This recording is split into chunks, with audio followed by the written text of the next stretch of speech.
With you, there is a firewall against Azerbaijan's information passage to the international media.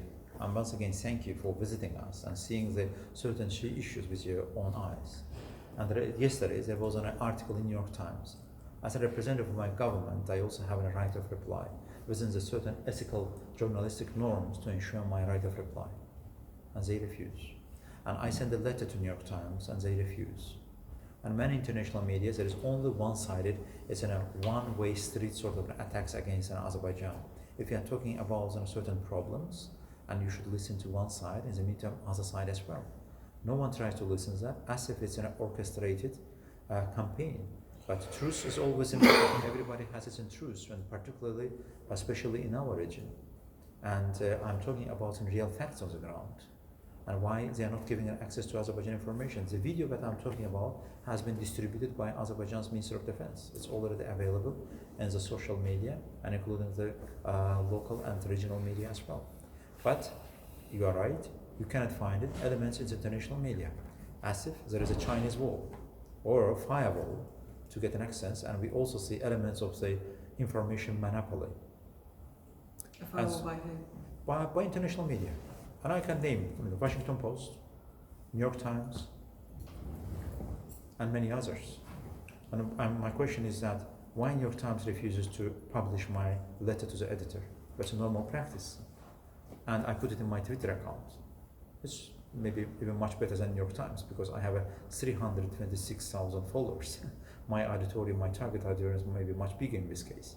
But we are not providing such an access, and I'm thankful that social media provides to bypass monopoly of certain goalkeepers of information passage or monopoly of the certain international media outlets. That's not fair.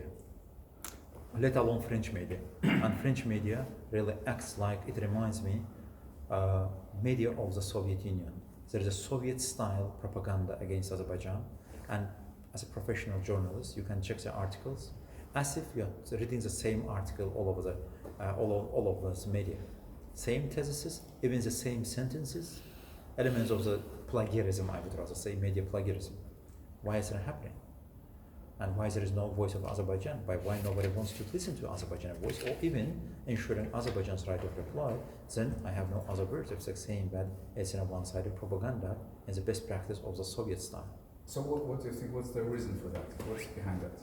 How do you explain this? If it's like that? First thing, really, my guess is that, for example, it could be Armenian lobby, that they're financing certain media outlets and buying everyone recently.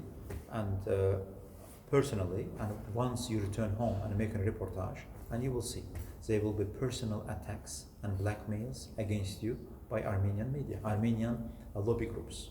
So by the way, this happens from the Azerbaijani side as well? Okay, could be certain individuals, I don't know, but recently there was one Latin American journalist here, and he made a reportage, and when he returned back, an Armenian, there is a radical chauvinist organization, it's a racist organization in the United States, that's called ANCA, and they reached out to his journalist, and the journalist put in his Twitter, and said that they tried to bribe him to write an article about an Armenian.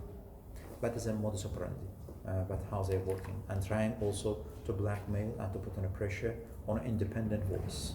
But whomever writes about a reality, as they try to put in using a different epithets or metaphors. But I think that free flow information is crucially important.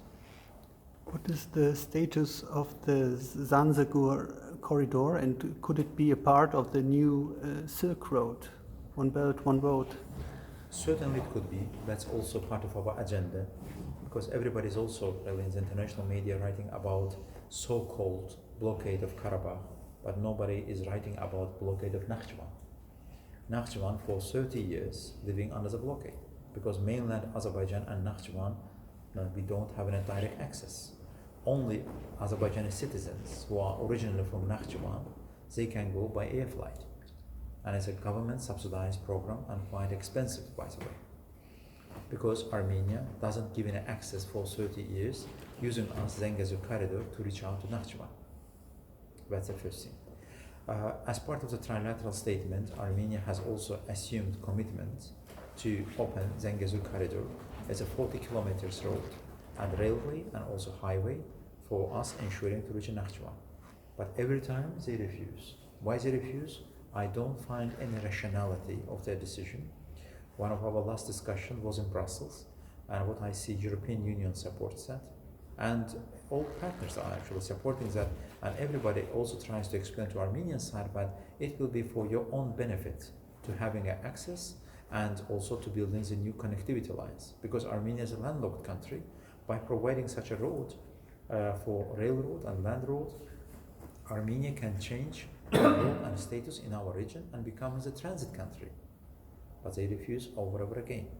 And again, I see elements of the racism in certain parts, because they say that no Azerbaijani or can pass with our territory and to reach out Nakhchivan, then Azerbaijan will have a better chances to communicate with Nakhchivan and so on. And they also say that Armenian sovereignty is a must. I don't have a problem with Armenian sovereignty. Then they say that Armenian jurisdiction must be ensured. We also don't have a problem with Armenian jurisdiction. And we also, with our European Union partners, started the experience of Kaliningrad and Lithuania model, where Kaliningrad, for the Kaliningrad, Russian citizens can use territory of Lithuania, and it's also EU model that has been designed to reach out to Kaliningrad. We are talking about individual humans and average citizens. But we can apply even the same model here, certain with an adaptation to the realities. But again, they refuse. But here the question is that when it comes to Zengezur corridor, every time Armenia side says that my sovereignty is a must, and it's a sacrosanct. Okay, every country's territorial integrity and sovereignty is a sacrosanct. Why then Armenia should violate Azerbaijan's territorial integrity? Why they should use and to have exclusive passage through Azerbaijan's territory? Then it's not fair.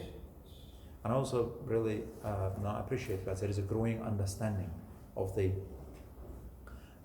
importance and also indispensability of the principle of territorial integrity within wider European continent as well, and globally as well.